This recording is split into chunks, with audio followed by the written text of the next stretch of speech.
Even though Interstellar is a movie that's like considered one of Nolan's classics, I actually didn't watch it until like a couple months ago. And now that it's being re-released for its 10-year anniversary, I might as well go over it now. So the movie starts out sometime in the future where people are bummed out, like it's a horrible time.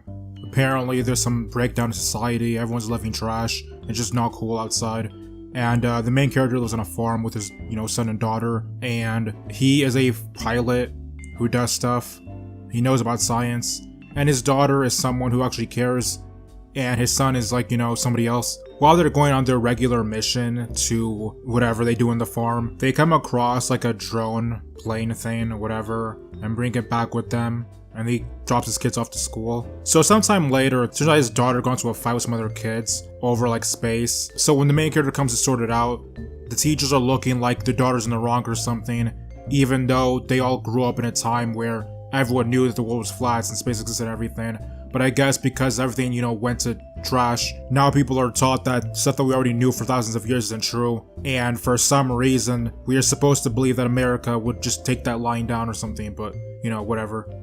Anyway, the main character is with his family in a baseball game. And then it gets super cloudy because it looks like it's almost up for these guys on Earth. They then decide to take shelter in their home, where it turns out because of the, dust bowl or whatever, a bunch of books got knocked down and it left a message telling him to go to some secret base. When he gets to that secret base, it turns out that NASA still exists, and they ask for his help to, find a new planet to save the world. But before he's about to go off permanently to join them, his daughter tells him like, wait, you can't go because you definitely can't go. And he decides not to listen to her and just leaves anyway. So the astronaut scientists go through some wormhole where it's like a bunch of time passes on Earth where it's like not much time to them. And they have a limited amount of time to go get some materials and check back up with the scientists who left like a decade ago on all these other planets. And because they only have a limited time, they have to, divide how much time they have left and everything like that. But also back home, the lead scientist goes to check on, the guy's family, and he sees his daughter and stuff happens, I guess. So they first decide to go to some planet with a lot of water in it, and when they step out, a bunch of stuff happens and their ship gets like stuck, and in the midst of it, one of them almost gets like packed up. So the main character risks his life to save one of them, and then when they get back, they couldn't save the other one.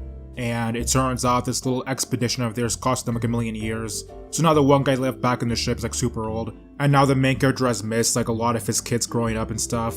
And honestly, this is a pretty moving scene. But anyway, it turns out that now his daughter has grown up and has been working as a scientist with NASA under the guy who sent the guys on the dummy mission to begin with. Also, now that it's been some time, the main character's son is like a weirdo, and he just isn't trying to listen to reason.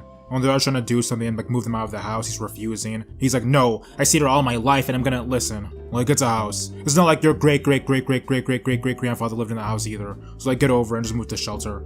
But if he was just being a weirdo on his own, that'd be one thing. But he actually has a son, so it's like not a joke anymore. And their daughter's doing some stuff back at home to like, make things not as terrible. Meanwhile, the guys decide to go to another planet where supposedly one of the scientists that was sent decades ago is still there. It may give them some insight. And when they get there, they unfreeze him. And he tells them that actually, this whole thing wasn't really about finding a new home for humanity. They actually gave up on that. And what they brought the embryos was to start like a new human race entirely. So all the guys on Earth can just like, it's over for them. And it turns out it was all just a scam. And that they weren't supposed to find new places for humans to live on. They actually didn't intend for humans on Earth to live ever again. And they were supposed to be the new start of it, So, obviously the daughter feels type of way about it. And then when the main character finds out, he's hurt. The girl he saved was also the scientist's daughter, so she wasn't in on it either. Obviously the scientists are not very happy about that.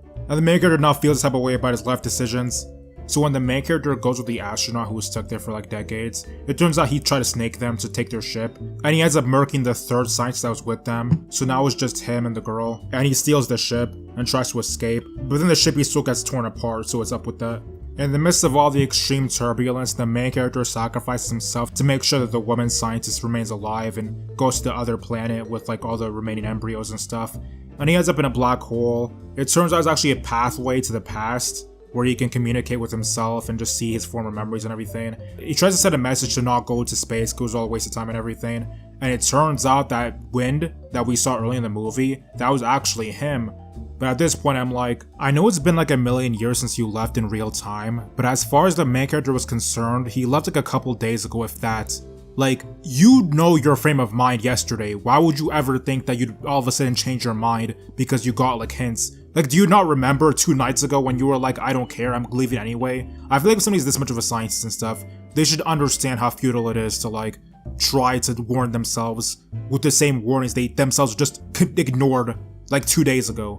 It would make more sense, I guess, if it was like been years since he left from his own perspective, because then like he may not really remember exactly what he felt or whatever, so like he may not even remember exactly what happened. But again, to him, it's only been like not too long. He should remember perfectly how he felt when he saw the stuff they ignored. But anyway, he can also communicate with the present version of his daughter, so she knows that he's still out there somewhere. And also because the daughter's a super genius, she manages to solve the puzzle and fix all the problems humanity is going through and put them in a new world where they're safe and sound and everything's fine. And after the main character's heroic sacrifice, he's floating in space when he's found by some space people, and they bring him over to the colony that his daughter founded. And now she's like super old, has like a million grandkids, and he's like, you know, happy to see her again and everything. But he decides to leave and go join that one woman scientist he left behind because, you know, she's gonna need help raising a new generation of humans. Overall, this movie was cool. I did actually like it.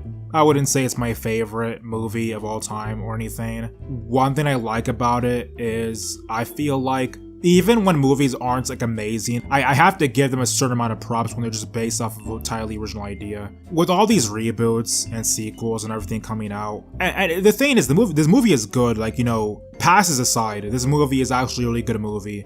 But I just feel like I'm grading it even higher than I regularly would, just because I know it's a completely original idea, and that is a little respectable to me. But I will say, a lot of the super complicated stuff he puts in this movie is kind of annoying. Like, you don't have to try to impress us with your extreme, like, fake computer knowledge and stuff, and all these weird complicated plot devices. But that being said, this movie itself isn't that complicated to me.